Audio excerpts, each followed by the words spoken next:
It's what we said we'd do. Because I was in love with you. Supposedly, after their conversation, Grindelwald stands up, whispers something into Dumbledore's ear, then gently kisses him on the neck. Wow. More and more, organizations that produce entertainment for children are seeking to indoctrinate children with the LGBTQ agenda. Trans members of this family all love each other so proudly, and they all go marching in. We've already made a video about Disney fully caving into and embracing the LGBTQ agenda. But then my experience was bafflingly the opposite of what I had heard. On my little pocket of, Proud Family Disney TVA, the showrunners were super welcoming. Meredith Roberts and our leadership over there has been so welcoming to my not at all secret gay agenda. And so I feel like I felt like it was, maybe it was that way in the past, but I guess something must have happened in the last, they're turning it around, they're going hard. But it's not just Disney. J.K. Rowling, author of the Harry Potter series, which is probably the most popular series ever written for children, has revealed that apparently Dumbledore, the headmaster at the school, is gay. I've always had my own suspicions about this. Dumbledore being gay. I thought you were going to ask something completely. Yeah, go on. Dumbledore being gay. Yeah. I've been with him for 7 years. I knew he was gay. I just knew he was gay. And to me, it was not a big deal. This is a very old man who has a very terrible job to do. And his gayness is not really, it's not really relevant. Very relevant to him as a character, because I always saw him as a very lonely character. And I think that there is, in fact, a hint of it in 7, because the relationship he has with Grindelwald. And in an early draft of that script, Dumbledore said to Harry, he said, I remember a young woman with eyes of flashing whatever, yes, raven-haired. And I read this, and I scribbled on my copy of the script, Steve, Dumbledore is gay. Shoved it up the table. And Steve, oh. So that line, that's why that line didn't make the film. And the new movie Fantastic Beasts, The Secrets of Dumbledore, explicitly communicated that Dumbledore is gay, although this scene was eventually removed to please the Chinese government. It's what we said we'd do. Because I was in love with you. By inundating the entertainment industry with subtle and not subtle at all LGBTQ messaging, children who watch these movies will start thinking that the LGBTQ lifestyle is completely normal and acceptable, even though the Bible teaches otherwise. It's obvious that the members of the LGBTQ movement are fighting hard to convert and indoctrinate children with their agenda. We'll convert your children. We'll make them tolerant and fair. I was just, wherever I could, just basically adding queerness to, if you see anything queer in the show, I'm proud of them. But, I just was no one would stop me. The reason why children are so central to the LGBTQ agenda is because not only are children easy to influence with new ideas, schools provide a mechanism through which the LGBTQ agenda can influence children apart from the children's parents. He who controls the schools controls the world, a fact that unfortunately gets by many of us in the Christian community. Hey, this is Michael. Yeah, the real Michael. If you like these videos, would you consider subscribing? It helps YouTube spread this message to more people. I'm giving away a beautiful handcrafted leather Bible every week, and I'm trying to pass Kenneth Copeland in subscribers to show that truth wins over false teaching.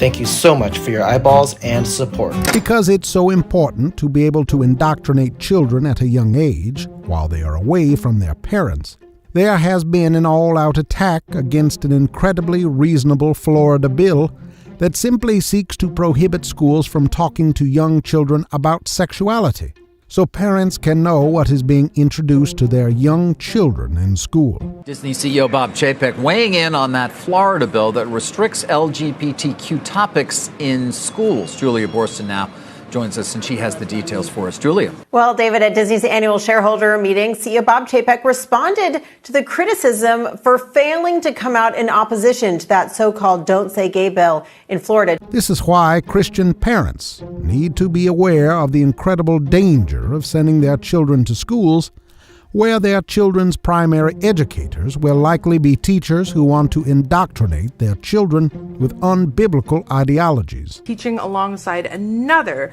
queer neurodivergent educator, and we have been rocking our Choose class. We've been talking about gender and skin color and consent and empathy and our bodies and autonomy. It's been fabulous. However, it has become so normal for all parents to send their children to public schools that even parents who are able to do otherwise still follow this pattern without question. The overwhelming majority of the Christian community makes the exact same educational choice. Some 90% of people who call themselves born again, blood-washed, Christ followers make the exact same educational choice. I don't think there's anything else that 90% of Christians do together. Same choice. I just don't. Anything, you bring up any theological issue and try to get 90% of Christians to agree. I mean, well, okay, the deity of Christ, and that's other than that, which Bible are you going to use?